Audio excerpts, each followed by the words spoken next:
उस रात आश्रम में अजीब सी शांति थी। यह शांति सुकून वाली नहीं थी, यह शांति गंभीर थी, जैसे कुछ बहुत बड़ा होने वाला हो। एक युवा शिष्य उस रात सो नहीं पाया। उसके मन में एक ही विचार घूम रहा था, मृत्यु।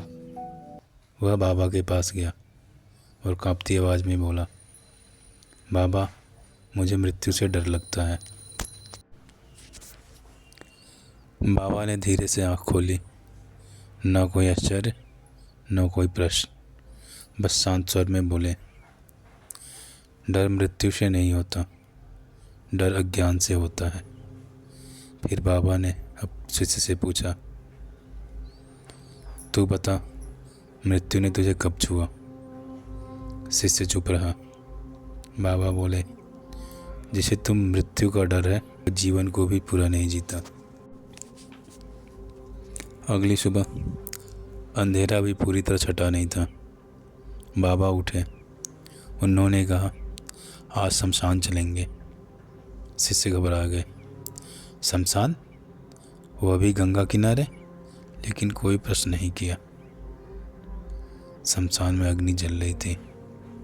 लकड़ियों की झरझराहट, धुएं की गंध और मौन, बहुत गहरा मौन।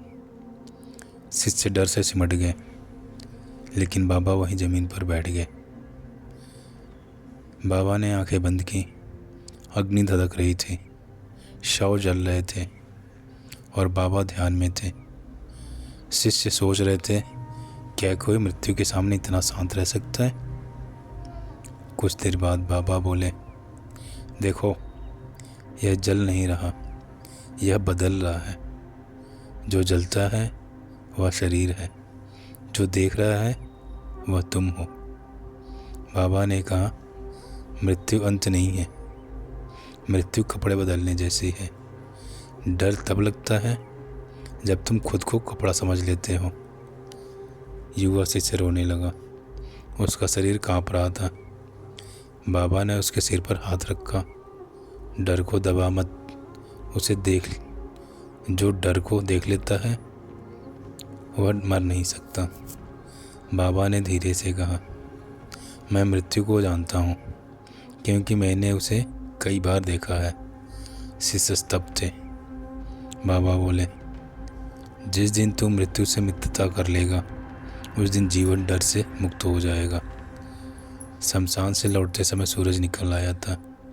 गंगा स्वर्ण रंग में चमक रही थी और शिष्य समझ चुका था, मृत्यु दुश्मन नहीं है, मृत्यु गुरु है। और देवराहा बाबा वे मृत्यु से आगे जीने वाले संत थे।